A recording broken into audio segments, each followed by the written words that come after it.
Hello again and welcome back to John Sheppard Fitness.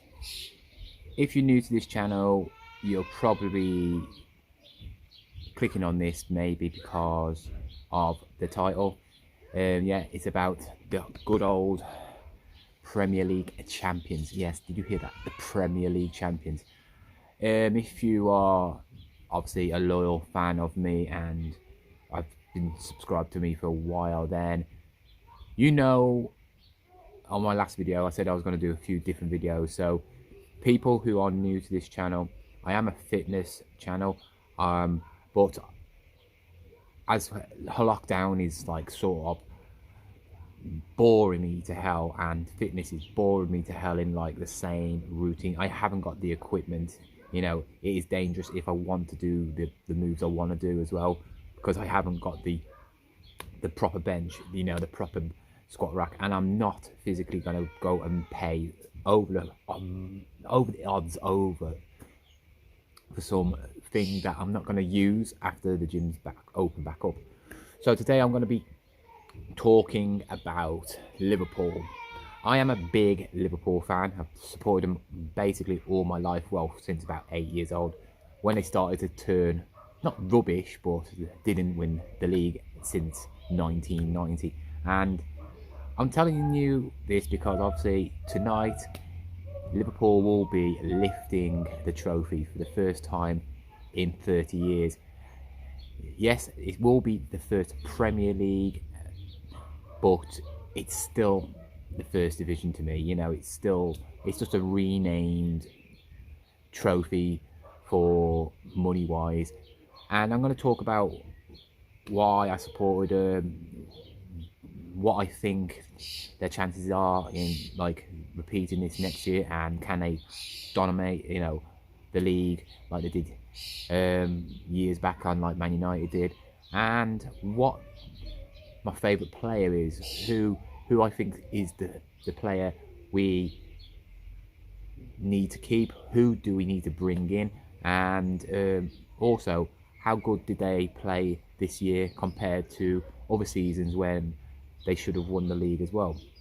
So then I started supporting them when I was 8-9 years old. My friend David, he actually supported them, and I decided I wanted to support them as well. Usually you do, don't you? You follow family members or a friend.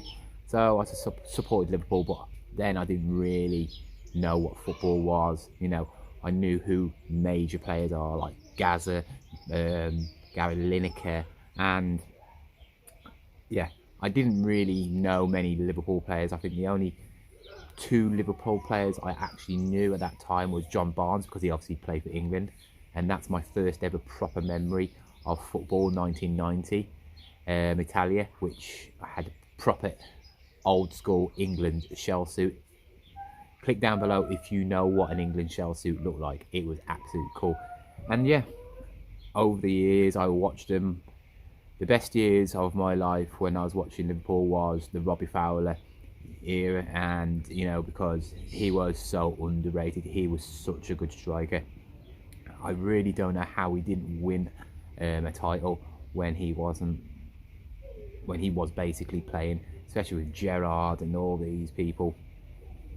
We had such a big strong spine, and it was just, we never seemed to have a decent goalkeeper, and people around the team didn't seem to gel. We seem to have a lot of players that did it for 1 week and then you didn't see them for another 20 games. So that's why we probably didn't win the league. It was close, but we always gave some of the big guns a run for the money. You know, we came second quite a few times, third, fourth, but then Benitez came along and we won the first Champions League. Well, you know, renamed again, but it was a Champions League with a team really that wasn't that good. When you think about the players, Smeetzer, who the hell is he? You know, we had Barros and, you know, Dudek. You know, it's just some of the players. If you think about them now, they wouldn't they wouldn't even get in the reserves team for Liverpool now. And yeah, I remember that was just a brilliant night. I can't remember it fully because I was 16, 15, I think, and all I remember is watching it and then just going, oh, what's the point? Because we were 3-0 down, and then I heard my dad shouting saying they've scored, and I was like, yeah, it's AC Milan, come on. And then they scored another one, and then I went downstairs and watched the rest, and then yeah, well, the rest is history. But I've always been a big football fan. I've always loved football. I'm all right at football. I play up front, winger. I always used to play winger because I was quick, and yeah, never took it further. I sort of like started playing football quite late. I was more into my athletics in the first year, and I basically was like third fastest in the whole school, and no one could touch me on a bend because I'm quite small. When it comes to relays and that, I always remember we was like fourth in a race, and then it was the last bend where I was on it too, the fastest in the year, and I must have overtook three of them. So it was basically him against the other one, neck and neck, and he was quick. I could never catch him. He was a different level, and yeah. But football decided to disappear after a while, but I still followed it on TV. And then Liverpool obviously was getting better and better. They were so close. Brendan Rodgers took over, and yeah. Except for the Gerrard slip, and we had such good forwards. We've always had good forwards, and we still have good forwards. But to nowadays, the last few years, when I knew Klopp was coming, he was the manager. Klopp. If anybody wants to look at somebody as a coach, as a manager, not just in football, as even a manager in a shop, in a restaurant, he is the sort of person you should look at.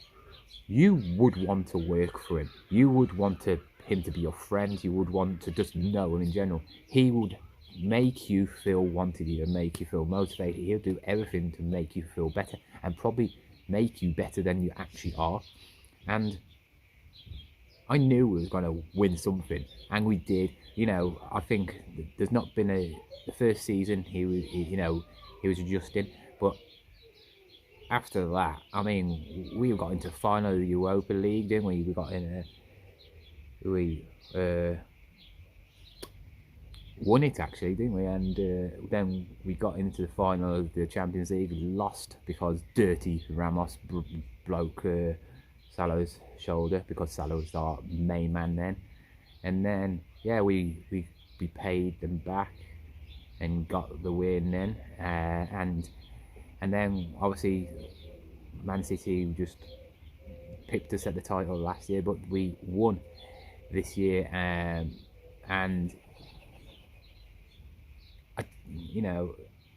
it's weird how this year, this title is going to always be remembered as the title. We couldn't celebrate it. I just hope they don't go to the ground today and just be shouting and chanting out at Man City's ground, because we don't want to be stupid and ruin it for ourselves. But this season, I thought Van Dijk is by far our best signing. Forwards always come and go. I think Salah, not been that good this season. He's still good, but if we don't have the front three playing together, we're not as good. Van Dijk, if he's not there, we're not that good. He makes any other defender good. But what's the biggest surprise of the whole of our team is our team were really a bunch of nobodies, a bunch of people who got rejected from other clubs. And it's like when we won the Champions League back in '96, we got underestimated. Salah, reject from Chelsea, disappeared. Mane, Southampton player. Van Dijk, Celtic, Southampton, yeah. And then we've got Robinson. He got rejected from loads of clubs, you know, Hull City. Arnold came from the youth. You know, Henderson. I hated Henderson. I thought he was absolute rubbish. And without him in the team, you know, who is he? Firmino, voted the worst Brazilian footballer of the year. And look at him. Without him, he doesn't link the two other forwards. So our team is just a team, and they work as a team, and that's why I find it funny when people say you didn't have no superstars, and you know what I mean, all our team are superstars. And I used to do this with my dad, and we used to go like, because he's a Man United fan, he used to go, oh, who would you have out my team? And then he used to go, well, I'd have Salah, that's it. This year, he'd probably have every single one of them. There's one player in Man United team what would have, and that's Bruno Fernandes, because he is good. But because I think we do miss that player, and when I'm thinking about players we need, I think we need that maestro, that person in the field that basically knits everything together. That awesome player. I mean, world class. I mean, really world class, but not like up his own ass sort of person. We need it like where he will feed it to Firmino, he will feed it to Salah, Mane. You know, he could score goals. Coutinho was that player, you know, and if he was in the team as well, would it work as good? We don't know, because then we'd have to take out Henderson or Fabinho, I mean, and we don't know. We just don't know. But if I wanted one player to come to Liverpool right now, I think it'd have to be another defender and some maestro in midfield. I've heard that Mbappe wants to come to Liverpool for a deal with Mane for 200 million, and Mane, would he work? I don't know, but Mane is like 27, 28 now, and Mbappe's what, early 20s, so you've got to think about the time scale, the amount of money he would generate off just the shirts itself, and the speed. You know, we don't know. Would he work with the other two? We don't know. But I just thought I'd talk about this because obviously Liverpool playing tonight, and you know, it's going to be an interesting game, you know, and it's something different. I know it's a lot of people won't care about this, but I thought I'd tell you a bit about myself as well. Obviously it's something that's quite passionate about me, and it is in a way still fitness. Football is fitness, so I wanted to get out and tell you one of my passions. You know, passion in fitness can be anything, because having a fitness channel doesn't just mean lifting weights. That is my main thing about my channel, but fitness is also running, you know, biking, football, tennis, swimming, you know, and whatever you do to keep your body moving is a sort of fitness. So as long as you're doing or talking about some sort of fitness, it doesn't matter what is on my channel, because I'm still talking about the fitness. I'm saying fitness a hell of long. Well, anyway, I'm gonna go now because I'm waffling on. I'm boring myself, and I'm gonna get ready. I've got a big tub of Ben and Jerry's waiting for me. Saying that, I've already had some, and some Swiss roll to go with it, because you know what, while the gyms are not open, I'm gonna start doing some workouts, you know, when I know the gyms are going to be open and have a date, so I can prepare myself. So if they say tomorrow gyms will be opening in 2 weeks time, then bang, motivation comes in, mindset, and I will be back where I was before.